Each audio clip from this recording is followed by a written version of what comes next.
Good evening students. हम लोग start कर रहे हैं आज चैप्टर नंबर 14 जिसका नाम है प्रोग्रामिंग गाइडलाइंस। प्रोग्रामिंग गाइडलाइंस को हमको यहाँ पढ़ना है। प्रोग्रामिंग तो आप सभी समझते हैं कि जब भी हम कोई वेबसाइट डिज़ाइन करते हैं, जब भी हम कोई एप्लीकेशन बनाते हैं तो उसको हम कहते हैं प्रोग्रामिंग करना। और जब हम एप्लीकेशन या वेबसाइट बनाते हैं तो उस समय हमें किस तरीके से आपके एप्लीकेशन को डिज़ाइन करना चाहिए, उसकी गाइडलाइंस प्रोग्रामिंग गाइडलाइंस कहलाती है। एक आइडिया, बेसिक नॉलेज जिसकी हेल्प से हम प्रोग्रामिंग करते हैं उसे हम प्रोग्रामिंग गाइडलाइंस कहते हैं। तो वो जो बेसिक आइडिया है जिससे कि हमारा प्रोग्राम अच्छा बनता है और हम एक अच्छे प्रोग्रामर कहलाते हैं। तो यही सब हमें इस चैप्टर में पढ़ना है। चैप्टर का नाम है चैप्टर नंबर 14 और इसमें हमें प्रोग्रामिंग्स की गाइडलाइंस के बारे में स्टडी करनी है। सबसे स्टार्टिंग में हम इसके इंट्रोडक्शन पे आते हैं, मीन्स परिचय पर आते हैं। प्रोग्रामिंग पद्धति का विश्लेषण, डिज़ाइनिंग, उसके बाद में कार्यान्वयन से संबंधित है। प्रोग्रामिंग के कई रूप हैं। प्रोग्रामिंग पद्धति के बारे में स्पष्ट रूप से जागरूक करने का उद्देश्य है। मतलब हमें क्या करना होता है, जब भी हम कोई एप्लीकेशन डिज़ाइन कर रहे होते हैं या कोई भी हम जब वेबसाइट बनाना चाहते हैं तो एप्लीकेशन बनाते समय और वेबसाइट बनाते समय हमें कुछ चीज़ें ध्यान रखनी होती है, जिसे हम प्रोग्रामिंग करते समय और एप्लीकेशन बनाते समय हमें जो बातें ध्यान रखनी चाहिए उसे हम प्रोग्रामिंग गाइडलाइंस कहेंगे।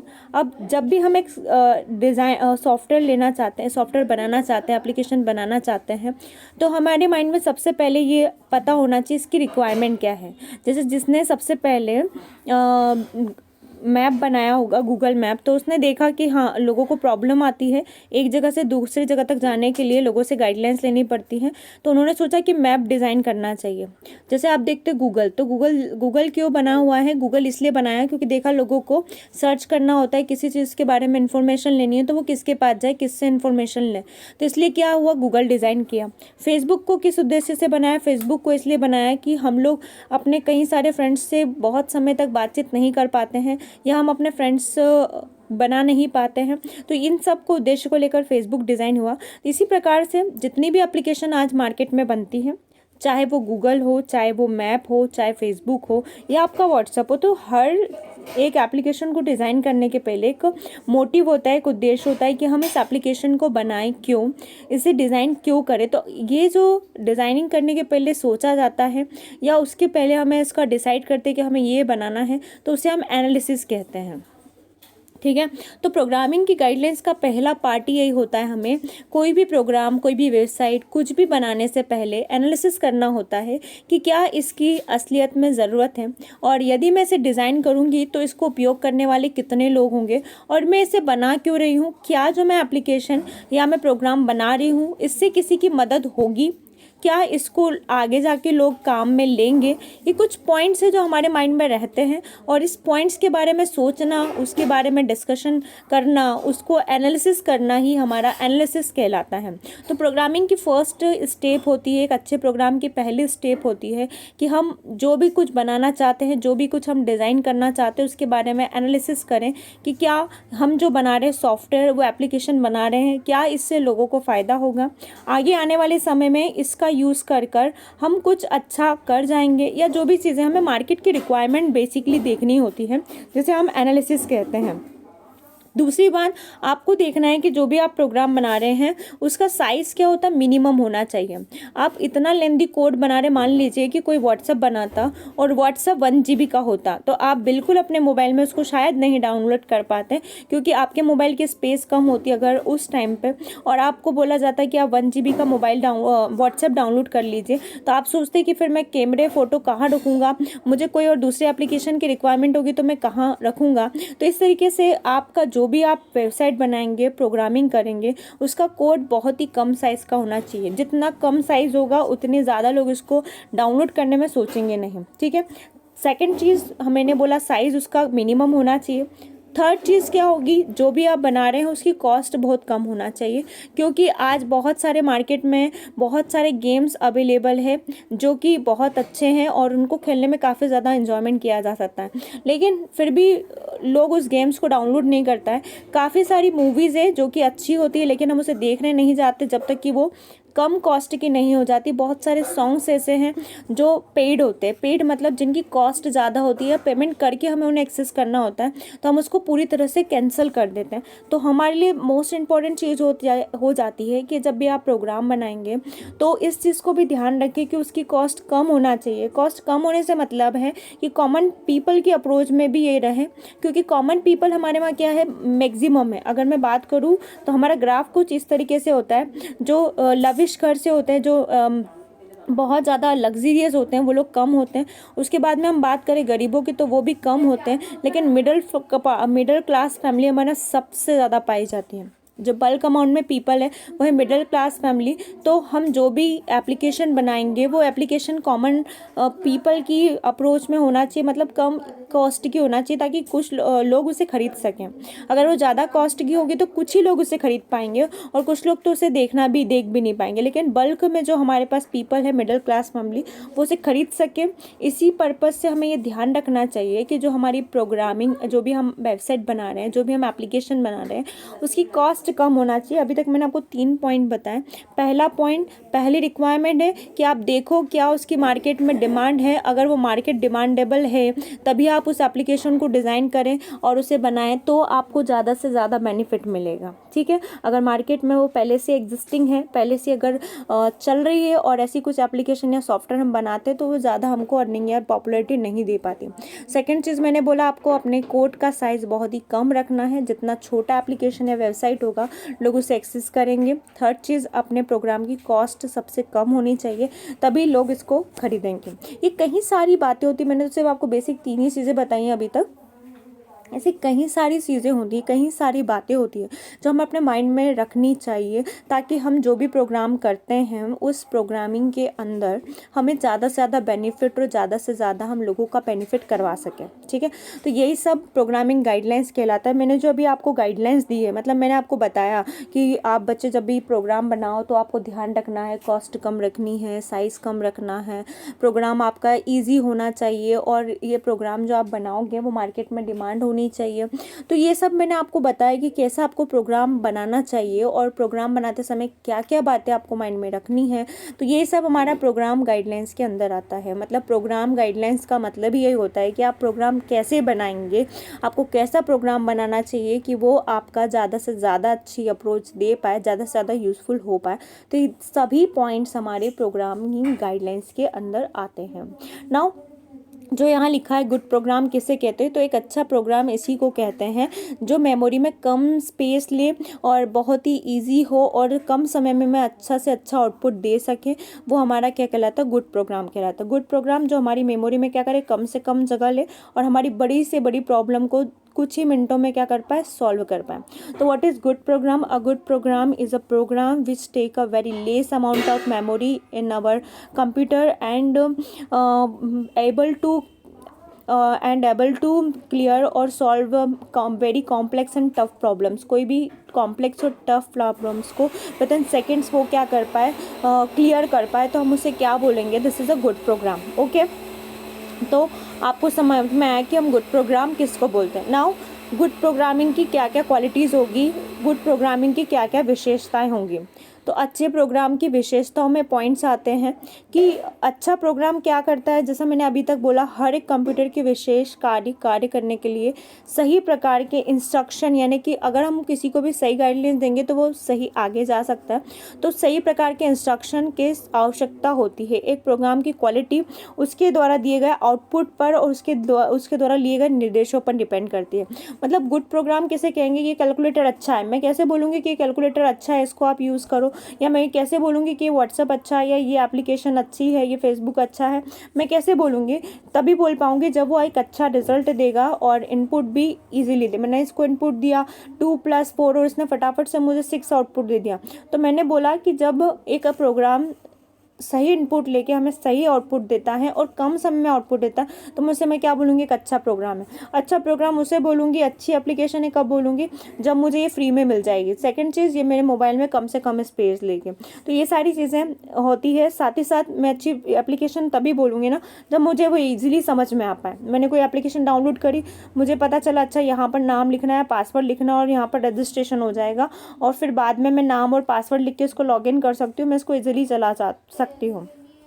तो जब कोई एप्लीकेशन ऐसी एप्लीकेशन हो कि बड़े से बड़ा पर्सन, बड़े से बड़ा मतलब जिसको कंप्यूटर का थोड़ा बहुत नॉलेज है, वो भी अगर अच्छे से एप्लीकेशन को चला पा रहा है, तो वो बोलेगा कि हाँ ये प्रोग्राम अच्छा है, ये एप्लीकेशन अच्छी है, किसी को भी आसानी से समझ में आ जाती है, चाहे वो पढ़ा लिखा हो चाहे नहीं हो, है ना। तो जब ऐसी कुछ चीज़ें, ऐसी कुछ क्वालिटीज़ होंगी तो हम क्या बोलेंगे, प्रोग्राम अच्छा है। कब बोलूँगी मैं प्रोग्राम अच्छा है, पहली चीज़ उसका साइज़ कम है, दूसरा इजीली वो समझ में आ रहा है सभी एज के ग्रुप को, सभी एज ग्रुप को, मतलब छोटे से बड़े सभी को इजीली समझ में आ रहा है, उसका साइज़ छोटा है, कॉस्ट भी नहीं लग रही है, और इसके बाद में स्पेस भी कम ले रहा है। ये सारी क्वालिटियाँ होंगी तो मैं क्या बोलूँगी, this is a good programme.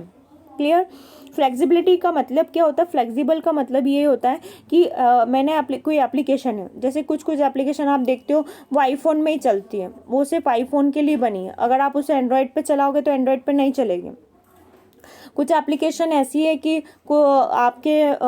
आपके प्रोग्राम पे चल रही है एंड्रॉयड में, लेकिन वो आप अगर आईफोन में बोलोगे तो वो नहीं चलेंगे। तो कुछ इस तरीके से एप्लीकेशंस होती है, उसे हम फ्लेक्सिबल नहीं बोलते हैं। फ्लेक्सिबल का मतलब होता है कि आपके पास चाहे वो कीपैड मोबाइल हो, चाहे आपके पास एंड्रॉयड मोबाइल हो, चाहे आपके पास एप्पल का मोबाइल हो, कीपैड का हो, एंड्रॉयड का हो, एप्पल का हो, सभी के साथ वो चल पाए एप्लीकेशन, ऐसी एप्लीकेशन को हम बोलते हैं फ्लेक्सिबल है एप्लीकेशन। मतलब लचीली है, आप किसी भी सॉफ्टवेयर के साथ, किसी भी ऑपरेटिंग सिस्टम के साथ इसको चला सकते हो, मतलब ये एक एप्लीकेशन कैसी है, फ्लेक्सिबल है। ठीक है। तो अच्छे प्रोग्रामिंग की विशेषताओं में पहला पॉइंट ही आ जाता है कि एक एप्लीकेशन को फ्लेक्सिबल होना चाहिए। कोई भी प्लेटफॉर्म हो, यदि आप उस पर चला ना पाए तो चलना चाहिए। अगर मैं उसमें कुछ अपडेट करूँ, जैसे व्हाट्सएप का अभी जो वर्जन था 8.2 था, अभी 8.4 आ गया, तो कोई भी वर्जन हो उसका और वो सभी क्या होना चाहिए, ऐसे होना चाहिए कि वो आसानी से हम उसको चला सकें। तो ये सारी फ्लेक्सिबिलिटी और ये सारे ऑप्शन हमारे प्रोग्राम के अंदर होना चाहिए। क्लियर। नाउ अब सेकंड जो क्वालिटी है वो मैंने बताया यूज़र फ्रेंडली। यूज़र फ्रेंडली का मतलब होता है कि किसी भी यूज़र, किसी भी प्रकार का यूज़र हो, चाहे वो 5 साल का बच्चा क्यों ना हो, चाहे वो 50 साल के एजेंट क्यों ना हो, ये सभी को आसानी से समझ में आना चाहिए। जब ये प्रोग्राम आसानी से कोई भी चला पाता है, आसानी से इसको यूज़ कर पाता है, तो हम उसे बोलते हैं यूज़र फ्रेंडली। मतलब कोई एजुकेटेड हो तो भी चलेगा, नहीं हो तो भी चलेगा, कोई छोटा बच्चा हो तो भी चलेगा, कोई बुजुर्ग हो तो भी चलेगा।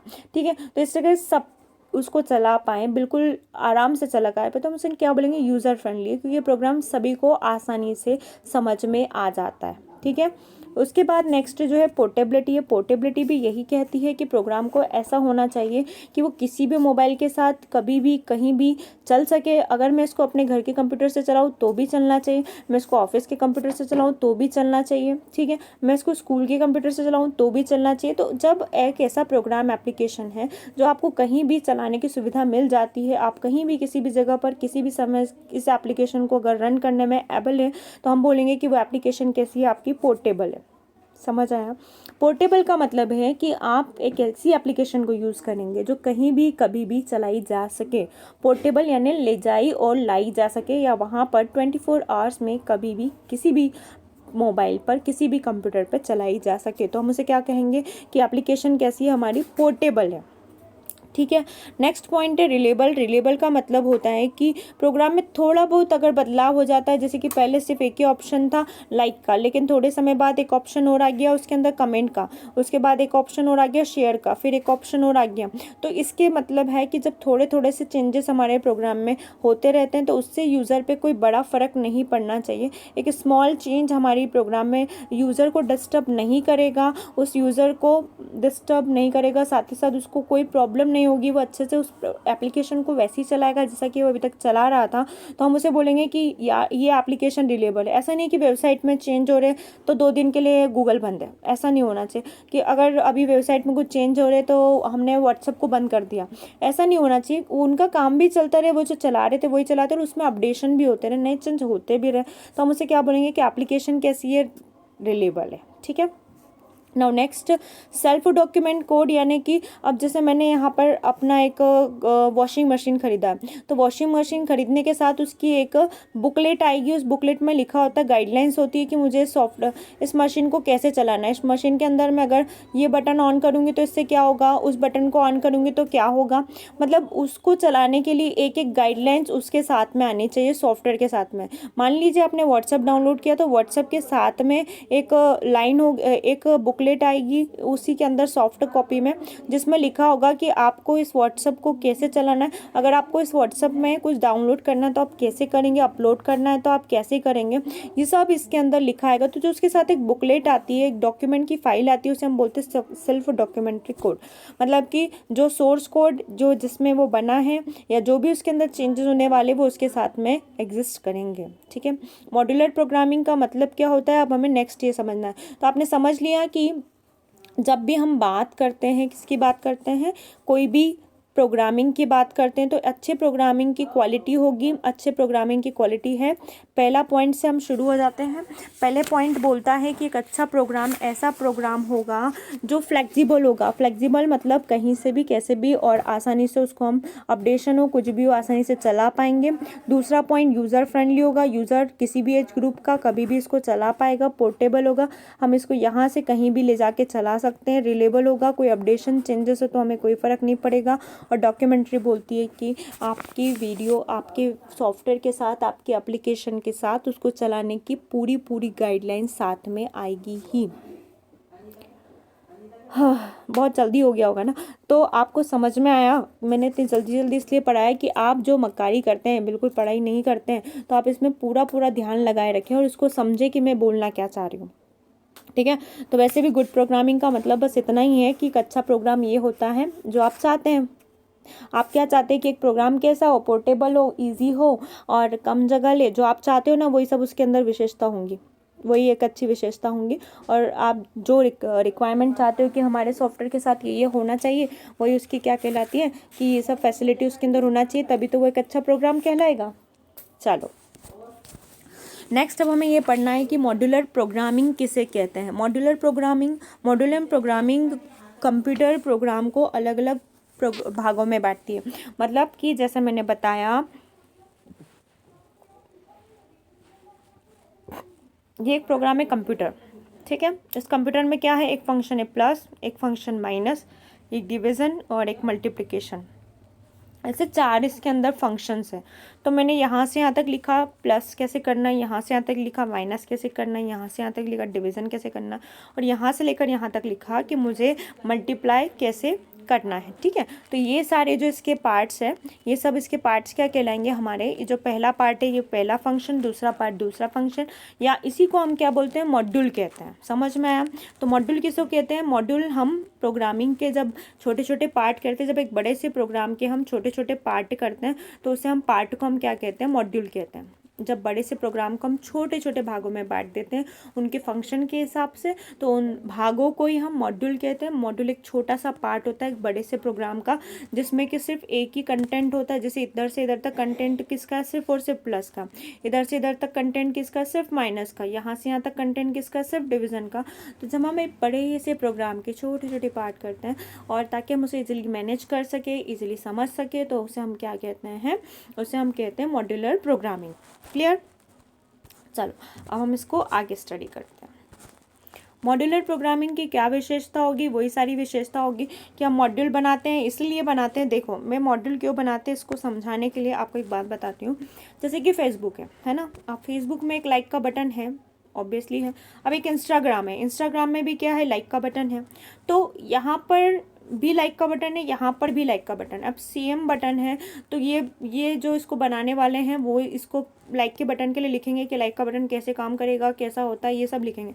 और ये जो व्हाट्सएप बनाने वाले वो भी बार बार लिखेंगे लाइक का बटन ऐसा होता है, इसका काम ये होता है, ऐसा ऐसा होता है। तो इतना सारा ये भी लिखें और इतना सारा ये भी लिखें, डबल डबल लिखने का काम हम करना ही नहीं चाहते। तो हमने क्या बोला कि डबल काम नहीं करेंगे, एक ने लिख दिया इसी को, इस टुकड़े को जो हम रखना चाहते हैं, इस पूरे से पार्ट को हम अपना कॉपी करके यहाँ पर पेस्ट कर देते हैं। डबल डबल लिखने की क्या ज़रूरत है। जब एक बार कोई चीज़ बन चुकी है तो हम उसे क्या करेंगे, कॉपी पेस्ट करेंगे, ना कि उसको दोबारा लिखने की कोशिश करेंगे। तो इस समय हमारी मॉड्यूलर प्रोग्रामिंग काम आती है। जब हमने देखा देखा कि दो फंक्शन हमारे सेम है, क्या बोला मैंने, जब देखा मैंने कि दो फंक्शन क्या है, सेम है, और दोनों में जो कुछ कोड है वो क्या है, सेम यूज़ हुए, तो हम इसको कॉपी पेस्ट करते हैं। और कॉपी पेस्ट तभी पॉसिबल हो पाया जब हमारे अलग अलग एक ही प्रोग्राम में अलग अलग लिखा हुआ था कि यहाँ से यहाँ तक किसका पार्ट है, ये प्लस का, यहाँ से यहाँ तक किसका पार्ट है, माइनस का, यहाँ से यहाँ तक किसका पार्ट है, लाइक का। तो मैंने लाइक वाले पार्ट को कॉपी किया। अगर ये एक साथ इधर उधर उलझा होता तो मैं उसको अलग से नहीं निकाल पाती कि लाइक का कौन सा है, प्लस का कौन सा, मुझे समझ ही नहीं आता, उस हिसाब से मैं उसको कॉपी पेस्ट नहीं कर पाती। लेकिन मैंने इसको क्या करा था, मॉड्यूल बना दिए थे, मॉड्यूल यानी टुकड़े कर दिए थे कि यहाँ तक सिर्फ और सिर्फ किसके बारे में लिखा है, प्लस के बारे में, यहाँ पर सिर्फ किसके बारे में लिखा है, कमेंट के बारे में, यहाँ पर किसके बारे में लिखा है, लाइक के बारे में। तो मैं जब मुझे इसमें एप्लीकेशन में सेम फीचर चाहिए तो सिर्फ लाइक वाले को कॉपी कर पा रही हूँ आसानी से। तो मॉड्यूलर ने मुझे ये फ़ायदा दिया कि आप कोड को रीयूज़ कर सकते हो जब अगर कोड पहले से ही कोई प्रेजेंट है तो उसको मैं कॉपी पेस्ट करके अपने प्रोग्राम में यूज़ कर सकती हूँ। और मॉड्यूलर प्रोग्रामिंग से बड़े से प्रोग्राम को जब हमें समझने में कॉम्प्लेक्सिटी होती है, हमें समझ नहीं आता है कि इतने बड़े प्रोग्राम को हम कैसे मैनेज करें, कैसे हैंडल करें, इसमें क्या होगा, तो ये सारी प्रॉब्लम्स हमारी सॉल्व हो गई जब हमने इसको काय में कन्वर्ट कर दिया, एक मॉड्यूल में कन्वर्ट कर दिया, छोटी सी प्रोग्रामिंग में कन्वर्ट कर दिया, तो जिसे हम क्या कहते हैं, मॉड्यूलर प्रोग्रामिंग। क्लियर। नाउ अब हमें देखना है कि ग्राफिकल यूज़र इंटरफेस किसे कहते हैं। तो ग्राफिकल यूज़र इंटरफेस को समझने के लिए यहाँ लिखा हुआ है graphical user interface. Graphical user interface क्या होता है, देखो यहाँ लिखा ग्राफिकल यूज़र इंटरफेस, ये आपको दिख रहा है कैलकुलेटर, ठीक है। मेरे को ज़्यादा अच्छी ड्राइंग तो नहीं आती, बट हाँ ये क्या लिखा है, यहाँ पर एक कैलकुलेटर बना हुआ है और कैलकुलेटर में मुझे प्लस माइनस करना है। तो मैं क्या करूँगी, तो मुझे प्लस करना है वो नंबर को मैं प्रेस करूँगी, ऐसे कलर बदल लेते हैं, ठीक है। तो मुझे जो प्लस माइनस करना है मैं उसको ऐसे प्लस बटन को प्रेस करूँगी और बटन को प्रेस करने के बाद मैं इक्वल टू के बटन को क्लिक कर दूँगी और मुझे पता चल जाएगा कि यहाँ पर मैं जो चाह रही थी उसका प्लस करने के बाद क्या नंबर आया, ठीक है। तो GUI क्या करता है, ये जो मुझे दिख रहा है ना कैलकुलेटर का ऊपर का हिस्सा, वो क्या कहलाएगा, मेरा GUI मतलब ग्राफिकल यूज़र इंटरफेस।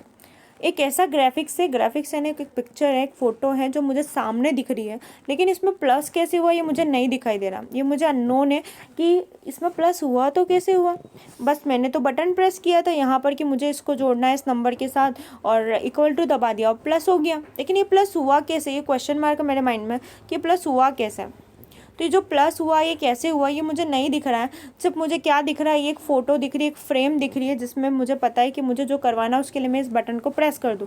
तो ये कहलाता है ग्राफिकल यूज़र इंटरफेस, एक ऐसा ग्राफिक्स जिस पे यूज़र इंटरेक्ट कर रहा है। ये जो ग्राफिक्स है वो ऐसा ग्राफिक्स है जो एक यूज़र को दिख रहा है। मैं कौन हूँ, मैं एक यूज़र हूँ जो इस कैलकुलेटर को चला रही हूँ, तो एक यूज़र को वही दिख रहा है जो उसे प्रेस करना है, लेकिन ये कैसे हो रहा है, ये क्यों हो रहा है, ये मुझे नहीं दिख रहा है। तो जो मुझे दिख रहा है वो मेरा क्या कहलाएगा, ग्राफिकल यूज़र इंटरफेस। समझ आया क्या बोल रही हूँ मैं। जो हमें दिख रहा है ना सामने वो हमारा क्या है, ग्राफिकल यूज़र इंटरफेस। जो हमें नहीं दिख रहा है ना वो जो बैकएंड में है वो कैसे हो रहा है, वो हमारा बैकएंड है, लेकिन जो हमें दिख रहा है सामने ये हमारा फ्रंट एंड है और इसी को हम क्या बोलते हैं, ग्राफिकल यूज़र इंटरफेस। जो हमें सामने दिख रहा है ये क्या हमारा फ्रंट एंड और इसी को हम क्या बोलते हैं, ग्राफिकल यूज़र इंटरफेस। क्लियर। अब GUI एप्लीकेशन डेवलपमेंट इसी को क्या बोलते हैं, ग्राफिकल यूज़र इंटरफेस। तो डेवलपमेंट मतलब इसको बनाना, ग्राफिकल यूज़र इंटरफेस को बनाना ही हमारा क्या कहलाता है, ग्राफिकल यूज़र इंटरफेस। क्लियर। चलो अब हम इसके अंदर आगे नेक्स्ट देखते हैं, नेक्स्ट पेज पर क्या है। एक साधारण जो एप्लीकेशन को डिज़ाइन करते समय में क्या क्या करना चाहिए, देखो इसको समझने के लिए हम इसका ग्राफ समझते हैं। इस ग्राफ से आपको क्लियर हो जाएगा कि हमें एक साधारण मतलब एक GUI मतलब एक एप्लीकेशन डिज़ाइन करने के लिए क्या क्या करना चाहिए, कौन कौन से स्टेप्स को फॉलो करना चाहिए। जैसा कि मैंने बोला था आपको कि ये जो चैप्टर है आपको यही इन्फॉर्म कर रहा है कि प्रोग्राम बनाते समय आपको कैसा प्रोग्राम बनाना चाहिए, जिसकी मार्केट में डिमांड हो वैसा प्रोग्राम बनाना चाहिए। एक ऐसा प्रोग्राम बनाना चाहिए जो अच्छे से चल सके, कम स्पेस ले और फ्लेक्सिबल हो, यूज़र फ्रेंडली हो। उसका ग्राफिकल यूज़र इंटरफेस मतलब ऐसा ग्राफिक्स होना चाहिए कि जिसको चलाने का मन करे।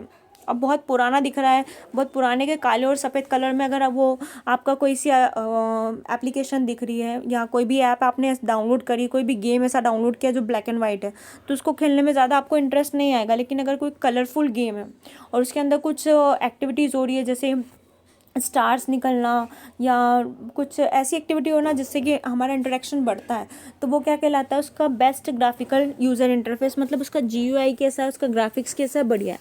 आज हम कलरफुल टीवीज़ को देखना पसंद करते हैं, but black and white TVs को हम ज़्यादा देखना पसंद नहीं करते, कलरफुल रहती तो हमें अच्छा लगता है ना। तो यही सारी चीज़ें हमें गाइडलाइन दे रही है कि हमें एक वेबसाइट कैसी बनानी है, हमें कैसा प्रोग्राम बनाना चाहिए जिसको कि लोग पसंद करें, ठीक है। तो यहाँ पर इसको हम समझते हैं कि कैसी कैसी हमें किस किस दौर से गुजरना पड़ता है, किस किस स्टेप्स को फॉलो करना पड़ता है, जिसके बाद हमारी एक प्रोग्राम बनती है, एक प्रोग्राम हमारा बन जाता है, तो उसके लिए हमें क्या क्या स्टेप्स फॉलो करने चाहिए। नाउ पहली स्टेप जो हमारी होती है वो होता है एनालिसिस करना। Analysis is the most important part of our programming. तो एनालिसिस में क्या होता है, पहले हम देख लेते हैं कि जो भी हम चीज़ बनाने जा रहे हैं, जो भी हम वेबसाइट बनाने जा रहे हैं, एक्चुअली में उसकी मार्केट में कितनी रिक्वायरमेंट है। तो ये पार्ट क्या कहलाता है, हमारा एनालिसिस। जैसे मैंने बोला था, फेसबुक बनाने वाले ने सोचा, अरे हम लोग क्या करें, हम लोग दोस्त हैं, आपस में मिल नहीं पाते, बहुत दूर दूर रहते हैं, वो तो वहाँ चले गया, हम उससे बात नहीं कर पा रहा है, हम लोग कैसे एक दूसरे को देख पाए। तो कुछ कुछ धारणाएं मन में आई, तो फेसबुक बना। हमने देखा कि रास्ता ढूंढना पड़ रहा है, परेशान होना पड़ रहा है, लोगों से पूछते हैं नहीं मिल रहा, तो फिर क्या बनाया, मैप बनाया, गूगल मैप, जिससे कि हम रास्ता देखते हैं हम कहाँ से कहाँ जाना सकते हैं।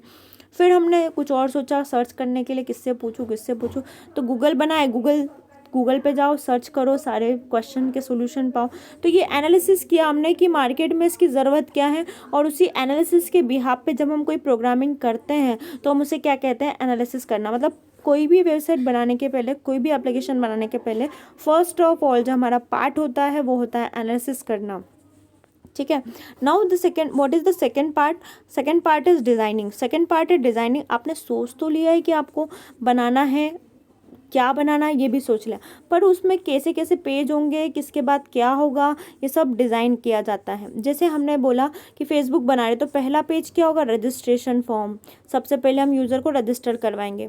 दूसरा पेज क्या होगा, दूसरा पेज होगा लॉगिन फॉर्म, मतलब हम जब यूज़र अपना एक बार अपनी वेबसाइट पर रजिस्टर्ड हो जाएगा ना, उसके बाद में वो लॉगिन करेगा।